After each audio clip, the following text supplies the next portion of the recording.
Welcome back to the breakdown. It is Friday, August 23rd, a full 15-game slate in the MLB tonight. We're going to dive into each game, talk about what I think is going to happen, over, under, money lines, and everything in between. Then we'll talk about some hot and cold hitters at the end of the video. As always, my name's Austin from Calling Our Shot. This is our final breakdown of the week. We'll obviously resume them up on Monday, but there is some important housekeeping things. But first and foremost, they are all the games are time stamped down below in the description. So if you want to bounce around, you can do that. But I do have a couple of housekeeping notes. Number one, if you ever want to sign up for Underdog Fantasy, Parlay Play, PrizePicks, Sleeper, any of those things, use our code COS or the links in the description. They're going to match your first deposit up to $100, $250, $500, $1,000. Varies on the different daily fantasy apps. There's also some sportsbook sign-up links down there too. Other housekeeping notes. Number two, college football. Week 0 is here, baby. Logan and I recorded a video last night. It'll be posted, I'll say 12 p.m. or 1 p.m. Eastern time today for our thoughts on 4 games on the college football slate on Saturday, that's awesome. That college football's back, though. The NFL will be back soon. And speaking of the NFL, number 3, I've been posting some YouTube shorts of some futures. Yesterday was a plus 460 bet on Jaden Daniels, the Commanders rookie QB. Been posting a bunch of them. If you haven't been checking them out, I encourage you to do it. Also helps grow the channel if you're watching those shorts and liking and commenting on those things. But you guys game first MLB. We got a 15-game slate. We're going to dive into the first game. Reds Pirates, baby. Andrew Abbott versus Bailey Falter. Battle the lefties. 8.5 total, with the Pirates short favorites minus 120. Now, I do want to note, and this is more of a pour one out, for anyone that had the first 5 under yesterday, I know there's one of you out there watching this video. If you had the first 5 under, just know you're in my heart right here. I feel for you. If you don't know what happened, I don't know if I want them to relive this. So if that is you that bet the first 5 under in this game, please close your ears. It was 0-0 going to the bottom of the 5th. The Pirates were, rallying. They had some base runners. They got caught in a rundown between 2nd and 3rd. Would have been the final out of the inning. They didn't get that out, and they put up a 5 or 6 spot in that bottom of the 5th, and that is how the first 5 under lost. RIP. But today we got Andrew Abbott and Bailey Falter, battle the lefties. Now, Cincinnati's been pretty solid against lefties recently. Pittsburgh, they've been all right. They've been about middle of the pack. We've talked about them before. They've had some good splits. Yesterday, got cooked by Lodolo until that blow up, but I don't know if I really categorize that as a blow up for Lodolo. It's not really his fault. His team couldn't execute a rundown, but whatever. That's not my fault. That's not what we're here. Pittsburgh's bullpen on the flip side has been really good. Wouldn't shock me, though, if for whatever reason that Pittsburgh won this start but couldn't win or wins this start again. They won the Skeens one, so they were able to get the job done. I just don't know if I really want to step in front of either of these two teams. They are teams that I feel like you never know what you're getting. Like, I feel like some teams in the MLB, pretty consistent. You know what you're getting every single day. These are the epitome of 2 hot and cold teams. The Reds either score 0 or 12, and the Pirates, I don't honestly know what the hell the Pirates are doing. So I'm avoiding this game personally. I don't have any leans. Pirates have really struggled against left-handed pitching strikeout-wise. I don't know if I want to take an Andrew Abbott strikeout line. Honestly, heck, I kind of like Andrew Abbott under and outs because my guy's inefficient as heck. But again, probably not a game that I'm touching. Next game, Rockies and Yankees. Good luck, Rockies, in the series with Kyle Freeland going up against Carlos Rodon. Another battle of lefties. The Yankees, batting average not great against lefties, but man, the whip or the OPS, WRC plus, very, very good. Kyle Freeland's pretty trash, for being honest. Yankees, obviously, pretty big favorites here. The run line is juiced. Not a huge shock there. I'm not sure if I want to do this, but feels like a system play to just take the Yankees pitcher to record a win and just let it ride. Because you assume the Yankees pitcher can give you 5 or 6 innings, and by then, Rockies starters are terrible. And maybe their bullpen comes in for 1 inning, and that could honestly be the difference where they blow it open. We've seen the Yankees bats scorching hot. Not sure I'll be on Judge bases today, but man, Judge is insane. He's been killing it. Rockies have seen a ton of lefties in a row. We talked about them. They just saw Patrick Corbin, couldn't get anything going for him yesterday. Then we saw them against DJ Hers, and then they had Mitchell Parker. So 3 straight lefties in that lineup. They're going to see another one here again. I could see them making some noise against Rodon. He's not a pitcher, I'm too scared of to fade or, whatnot. Let's see how Rodon's been pitching recently, just for fun. I feel like he's been all right. 4 earned runs in his last start, 4-0 and 3 his last 3. And I don't mind. I obviously think the Yankees win here. Not sure I want to back Rodon to record a win, though. Maybe an over in that game, if we're being honest. Next game, we have Astros taking on the Orioles, the scene of the crime. Yesterday, went 2-1 on our official picks. The only loss was our parlay of the day. We relied on 4 teams to score 2 runs. All three of the 4 hit. The one that didn't was the O's. We put up a big 0 runs yesterday, 0 for 5 runners in scoring position. I think the O's get something going today. That was their second, tied for fewest hits ever in a game this season. Hunter Brown's been good. He's been good against lefties, which is what the O's are going to stack in there. I feel like they've seen him before, though.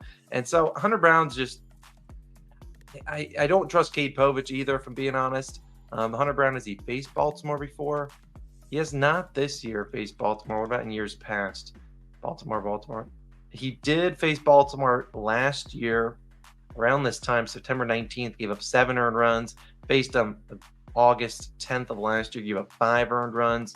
Is he a different pitcher than last year? I'd say yes, but hey, he still has some, he can still be bad sometimes. I'm not sure I might get involved. I really think the O's get something going today. The fact that they sucked yesterday, they'll get something going. Honestly, maybe I'll take an over here. I'm not sure. I'll have to look into the lines a little bit. Cade Povich, I know, is due a bad start. He had a really good start in his last outing. I think he won like 6 or 7 scoreless. He was absolutely dominant. That is a Mickey Mouse run. Yeah. 6 1/3, 2 earned runs versus the Red Sox. Yeah, no. I might kind of want to get involved there. We'll see. I'm not sure. Next game, we have Angels taking on the Jays. Yesterday, you had an absolute massive blowout. Not a shock. Actually, the Angels got it a little bit closer. It was 5-0, 5-3 final score. I'm not even going to try to pronounce his name versus Bassett. The problem with the Angels, they can't do anything against right-handed pitching. I don't know if Bassett's the guy I want to trust for like an under-earned runs type thing, but you see the metrics. They're second or last in every single metric, including runners in scoring position. Toronto's been much better. Just in general, this Cochano Wicks guy hasn't been great either. Toronto, both bullpens kind of even. I obviously lean the Blue Jays here. I might back Chris Bassett, but I think Chris Bassett's terrible. He always gives up 2 or 3 earned runs. Maybe the Angels figure it out here. Not a game I'm honestly touching. Angels, Red Sox. I've seen a couple books at 10 for this total. Red Sox, slight home favorites, -135. Brian Bayo against Ryan Nelson. We've talked with the D-backs. They've been scorching hot on offense. Brian Bayo, I do want to give him some flowers a little bit here. He's been much better lately. When you look at Brian Bayo's last few starts, he's gone 1, and 3 earned runs. He's faced, the O's, the Rangers, and the Royals, and then 2 earned runs versus the Mariners. So he's been much better recently. He's been walking some guys, though, 3 walks. I could see the D-backs putting some damage to Brian Bayo. They are just super good. And Brian Bayo's kind of been relying on some Ks, 6, 5, and 6 the last few. We know the D-backs don't strike out much. On the flip side, Ryan Nelson is not a guy that I'm really afraid of fading. Kind of like Brian Bayo, he's been actually pretty decent his last few outings, 1, 2, and 4 on runs and 0. So he's been solid. I still think that Boston can get to him. Let's see how he does against lefties. Ryan Nelson, 236 batting average to lefties. So a little bit lower. Does have more home runs allowed to lefties, though. So maybe a both to score in the first 5. It's not a bad bet here. I kind of think that hits. Arizona clearly has the bullpen advantage late, which if they're this big of favorites, I feel like there's plenty of runs here from Boston. So I think Ryan Nelson's getting absolute shelled today. We'll see how it works. Next game, Cubs Marlins, over under at 8.5. Kyle Hendricks versus Max Meyer. Now, if you're looking for I want to, what is the right word? Go against what it looks like. You probably back an under here, maybe a first 5 under. Kyle Hendricks versus Max Meyer. I don't mind that. Both teams haven't been good against righties. Problem with it, Max Meyer might be one of the worst pitchers in the league. Bro just spawns in with 4 earned runs, and the Cubs, well, they haven't been good. They can hit me, and that feels like what Max Meyer is pitching right now. I'm going to be honest. I don't really want to talk about this game too much. I don't think I'll have anything in it. I'll look into the lines a little bit more afterwards. The fact that the Marlins are short home underdogs, I feel like whenever the Marlins are priced like that, probably means it's a lower scoring game, and they think, they might have a shot late in that game. Next game, we have the Rangers taking on the Guardians. Guardians, a much-needed return home for, I believe, 10 straight games. Today they got Tanner Bybee versus Evaldi. 7.5 total. We've talked about the Guardians yesterday. We had the under in their game. They put up a 1 hit, 0 runs. They've really struggled against right-handed pitching. Today they'll get Evaldi. I feel like he can pitch decently here. Texas, been middle of the pack against righties. Bybee is very solid, though. Both bullpens, all right. I wish the over-under was at 8.5, and I would probably take the under. Maybe first 5 under. I like Bybee. I like Evaldi. Assuming one of those guys both don't blow up. One of them doesn't blow up, I think you get a good solid under. The problem with that is probably the under. If I had to guess, under 4.5, it's going to be way too juiced. And then you're looking at a 4, and I don't want to take a 3.5 line. 3.5 line feels like you got no wiggle room there. I'm looking at a first 5 total. Right now, the 4.5 sitting at about minus 135. I don't hate that. I don't hate that. We'll see if the Guardians figure it out. I feel like they'll figure it out in this home stretch with 10 straight home games. They'll figure it out eventually. Not sure it's going to be the first home game back, but I do think that eventually they figure things out there. Next game, we have Nationals taking on the Braves. Typically, the Nationals are a very low strikeout team. Today, they'll have to prove that with Chris Sale on the mound. Last time he started against them, I think 10 Ks for him. Did give up 2 earned runs. Mackenzie Gore will start for the Nationals today. 7.5 total. Obviously, the Braves will be big favorites. Mackenzie Gore, I think, could get rocked here. We've talked about the Braves. They've been really good against lefties. Yesterday had a ton of hits against Christopher Sanchez. Just couldn't get anything to go. I mean, they scored a couple runs in there, but they could have easily had like 5 or 6 on Sanchez. Couldn't get that timely big hit when they needed it. On the flip side, the Nationals are okay against lefties. I'm wearing my my Cherry Blossoms jersey solely because I had the over in their game yesterday, and they put us on their backs, which we needed. I could see the Nationals playing a little bit spoiler, maybe late in this game. If they can get the Chris Sale, get him out of there in 6, maybe get 1 or 2 on him. See maybe them being a little bit annoying against the Braves bullpen. Has been better the last week. Their numbers weren't great the last 2 weeks, but been a little bit better recently. Next game, Tigers and White Sox. If you're betting on this, legitimately call the number. Call the number right now. Stop waiting for me to keep yapping. Call the number. Tigers, White Sox. We got to be better, guys. Kiter Montero versus Chris Flexen. I mean, sure, you might look at the White Sox powerhouse offense, 292 the last 2 weeks against righties. So, Kiter Montero, you're about to get rocked, brother. I'm honestly curious what the White Sox first 5 team total is, because if they're going to be that cracked, maybe we might have to get involved here a little bit. Tigers, White Sox, first 5 team total. I would imagine it's going to be about 1.5 minus 135. That is that's what my spidey senses are telling me. First half team total, 1.5 minus 130. Just get me out of there, please. No, maybe. No. Bad Austin. Phillies, Royals. Bobby Witt Jr., 2+ bags. He already did that. The game hasn't even started. He already has 2 bags. Taijuan Walker versus Michael Wacha. I don't know how you don't want to back the Royals here. I mean, we look at Michael Wacha. Sure, they're a little bit juiced favorites. But the fact that Phillies, you're getting great plus money on them, and they've been trash against righties. I just don't know if you think they're going to figure it out. Do you? I don't. They just can't swing away from home. And they've just been really, really bad. Their bullpen hasn't been great. They could score runs here. Won't shock me just because Michael Wacha, he's middle of the pack. But Taijuan Walker is pretty bad. He puts a lot of guys on base. And we've talked about Kansas City. Best batting average with runners in scoring position last 2 weeks. Best all season. Really good against righties. Give me Bobby Witt Jr. I'm going to be on his over and bases. I think it's minus 130 on Bet365. Yeah, count me in. Bobby's the GOAT, and I love it. Cardinals Twins is our next game. Andre Palante versus David Festa. Palante, I believe he's pitched pretty well. In his last start, I believe that was against the Dodgers. Don't correct me if I'm wrong. Dodgers, 7 innings, 2 earned runs. I think one of his only runs was like a homer to Shohei. Sue him. That happens to everyone. Festa, on the flip side, has been better as well. These are 2 guys that have pitched decently. I still lean the Twins in this game because I like their bats a little bit more. But Dave Festa's been solid. He's been giving them, a couple 3 to 5 innings of 1 or 2 earned run ball the last, month. He's been solid.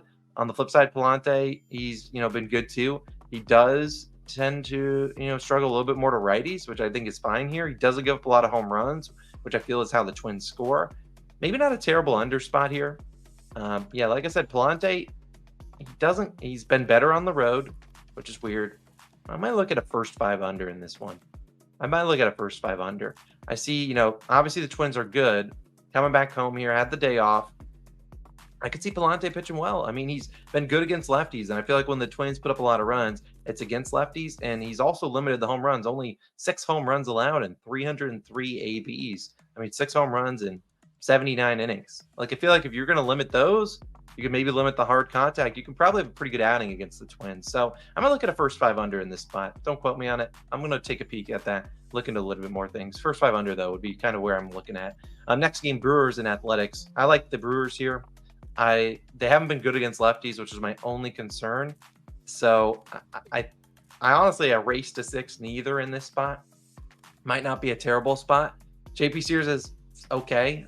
Obviously, Milwaukee struggling against lefties. Aaron Savali, he's nasty, but if you look at the if you look at the A's, they just have not been able to hit any right-handed pitching that's come their way. They hit Jeffrey Springs yesterday, but he's not a lefty. Well, he is lefty. He's not a righty. So I really think that we'll see a good outing out of him. If you look at the last few lefties to face the Brewers, Kershaw went 5 2/3, gave up 1 earned run. Lodolo, 3 earned runs in 5 innings. Chris Sale, 3 in 5 innings. Mitchell Parker, 0 in 6 innings. So I think you can see one of these guys pitch well. They've obviously hit a couple guys good here, and well, those were all like early July. Maybe a race to 6 neither. I might look at that. I really think that you can see the A's not score 6, and then I think you just need a good outing out of Savale and Sears. I don't mind that. I might take a peek at that race to 6 neither. You might get like minus 130. I think that might not be bad. Next game, Mets and Padres. If you're doing some line reading, an under here wouldn't be the worst spot. Yesterday, you had a big over. Dylan Cease pitched all right, gave up a year fee, and then dialed it in. They called up Gillespie. They sent Matt Waldron to AAA. They're like, dude, get the hell out of here. You've been ass. Let's call up this Gillespie guy. 5 earned runs right to your dome. So he blew up the game for the Padres. They had no chance. I like the Padres here. I don't like Paul Blackburn at all. I think he's terrible. Musgrove's not my favorite pitcher either, though. So again, I don't mind an over here. These are two teams that just figure out how to score and get those timely hits when they need them. Padres are always scoring late in games, and the Mets bullpen hasn't been great. Padres bullpen's been better lately, minus, that absolute blow up from Gillespie. I do like an over, though, in this game. I'm not sure I'll take it, but 7.5, a lot has to go wrong for you to cash an under 7.5. Everything has to go right for you to cash an under. 1 or 2 things go wrong, you're going over. Final 2 games on the slate, Giants and Mariners. We have a fired manager game here, as the Mariners fired their manager, have a new one in there. So you got Castillo going up on the bump. I think he shoves. I think the Mariners win here. I feel like normally when you fire a manager, you normally string together some wins. I would back the Mariners if they weren't minus 160. But the fact they are, I'll probably have Castillo under and earned runs in a parlay or something like that. I think he pitches really well. Birdsong does have the Ks. So I do know, Birdsong hasn't been great recently, sure. But he does have the K potential. So if you're looking for a guy to maybe take some strikeouts, this guy has had 12 and 8 before, both against the Rockies. Hasn't been great recently. It is a fire manager game, so not sure I want to step out there, but I do like the Mariners on the money line here. And then finally, Rays and Dodgers, 8.5 total. I believe it's going to be Tyler Alexander against Bobby Miller. Now, Bobby Miller hasn't pitched a ton, but he earned that 80 ERA. But on the flip side, he might be able to improve it here, as the Rays are one of the worst teams against righties right now. They've been terrible in almost every metric. I am confident the Rays at least win 1 game in this series, but it's going to be behind their pitching because their bullpen, 3rd in ERA. Their bullpen is really, really good. Dodgers going to have to hold them down for 9 innings. That's going to be tough, but I do think the Rays win 1 in the series. Could be here. It could be. I don't really want to get involved, if I'm being honest, though. And then finally, we look at good and bad matchups and hot and cold hitters. We start with the hot and cold hitters. We'll start with the guys that are cold. You need to figure it out. It's Friday. Figure it the heck out. Reese Hoskins, figure it out. Verdugo, you look like me at the plate. Figure it out. Harrison Bader's terrible. You got Bryce Harper. Figure it out, brother. Stephen Kwan and Jose Ramirez. This is why the Guardians have not been able to score runs. Your 2 arguably best hitters are both 2 for 20 in their last 20 ABs. Figure it out, guys. Hot and cold hitters. These guys are scorching hot. Stay hot. Joey Loperfido, had to give him some round of applause. He's been really good. The other guys are some household names. Bobby, Jaron Duran, Jack, Marcell Ozuna, and Aaron Judge. You can back them for bases if you want. They've been scorching hot. And finally, some good and bad matchups. Not a ton of good matchups out there. Schwarber versus Michael Wacha, 368 batting average, 4 homers in there. Spencer Steer versus Falter, 6 for 10 with a homer. Marcell Ozuna versus Gore, 5 for 12 with a homer. Shohei Ohtani versus Tyler Alexander, if that's who starts, 4 for 6 with a home run. There's a couple of the guys. No one too notable else that I want to note. Guys that have not been great. Juan Soto versus Freeland, 5 for 26, 2 homers. I have a feeling Juan Soto is going to add maybe a home run to that number tonight. Juan Soto went 0 for 4, something like that yesterday. Does he go 0 for in back-to-back days? I don't think so. I think he gets a hit, and plus you get Aaron Judge behind him. I feel like you're going to see Freeland pitch to him today, and I think he'll get plenty of pitches to hit. Juan Soto will do something with one of them. Jesse Winker, not great against Musgrove. Same with Brandon Nimmo, Real Muto, Gunnar, and Brent Rooker. So, hey, maybe a race to 6 might be a lock in that Athletics game. We're going to take a peek at that. But those are hot and cold hitters, good and bad matchups. I hope you enjoyed Friday's edition of The Breakdown. A reminder, a couple things. Number 1, if you want to sign up for some daily fantasy apps, use our code COS or the link in the description. Number 2, NFL future shorts. I've been posting a bunch of futures. Not sure I'll have one today. They're linked on the screen. You can go show that some love.